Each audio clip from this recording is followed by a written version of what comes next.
Arizona Senator, Republican Martha McSally joins us now. Senator, you're a Republican, but you're going to have to be a big spender, aren't you?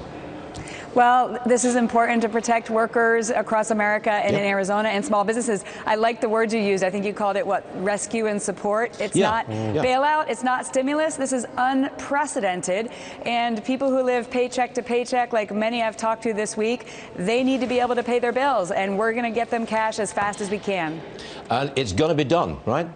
We have to do it. And we have to do it in the swiftest way so that the bureaucracy doesn't get in the way, so it's easily implementable.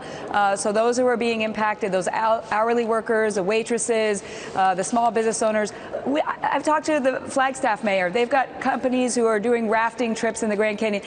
They are zero customers right now. So we need to help them keep the lights on so that when we get past this, they can open up business again. They don't go bankrupt. Senator, I would say tens of millions of Americans woke up this morning knowing that they're probably going to miss a paycheck or two in the immediate future. Your job, I think, and you know your job better than I do, but it's to get money somehow or other to support those people, because they are desperate right now.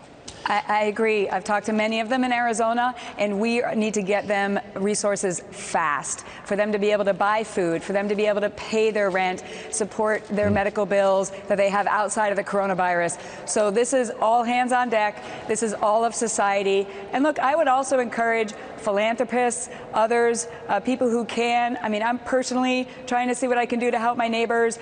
This can bring out the best of us, not the worst of us, when we help each other. We have our part to do from the government, but let's all work together, faith-based, nonprofits, philanthropists, individuals, support our neighbors, and we were going to get the checks out as quickly as possible. Yeah, you know, there's a personal element to this. It's not just government action, bank action. It's not just that. It's one-on-one. I saw a young volunteer in where I live just the other day, volunteering to go with a senior citizen. I'll go do the grocery shopping for you, and I'll bring it back for you, don't worry. And I think that's happening all over the country.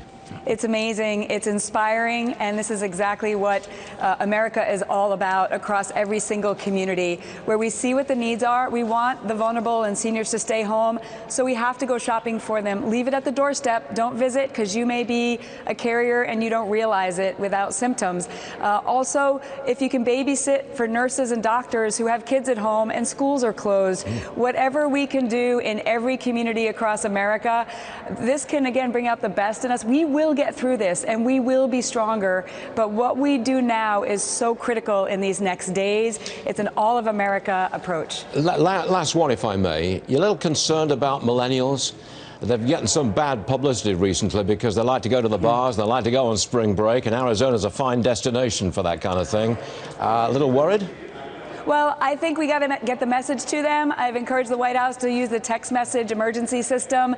Many of them are not watching cable news. I think when they understand and they see what's happening in Italy, and they also understand that what they do now can flatten that curve. Even if they get sick, they may be fine. It's about them saving their grandparents, the greatest generation, those who went to war to protect us from tyranny.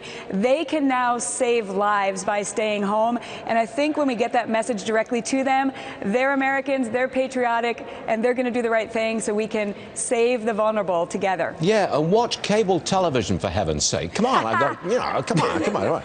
Senator, always a pleasure. Great to have you with us again. Thank you, man. All right.